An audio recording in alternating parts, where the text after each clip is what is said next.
Hello বন্ধুরা, আজকে আমি বানিয়েছি নিরামিষভাবে কারি পাতা দিয়ে ভাতকরলার পুর।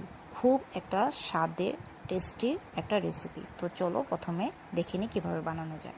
তো প্রথমে ভাতকরলার ভিতরে থাকা বীজের অংশগুলো বের করে নিয়েছি।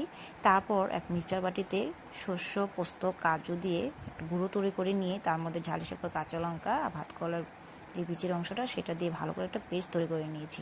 তারপর কড়াইতে সরষের তেল দিয়ে কালো জিরে ফোড়ন দিয়ে যে পেস্টটা দিয়েছি সেটা দিয়ে আধা চামচ হলুদের গুঁড়ো, আধা চামচ কাশ্মীরি লঙ্কার গুঁড়ো আর স্বাদ মতো লবণ দিয়ে নাইকম লো স্টিমে 10 মিনিটের মতন কষিয়ে নিয়ে তারপর কারি পাতা কুচি উপর দিয়ে ছড়িয়ে দিয়ে আরও 1 মিনিটের মতন রান্না করে নামিয়ে নিলাম।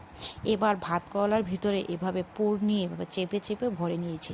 এভাবে করে বাকিগুলোও ভরে নিয়েছি। তারপর একটা বাটিতে বেসন আর সুজি দিয়ে একটা ব্যাটার তৈরি করে নিয়ে ভাত করলাগুলো এইভাবে করে ডুবিয়ে ডুবিয়ে আমি লাল করে ভেজে নিয়ে নামিয়ে নিলাম।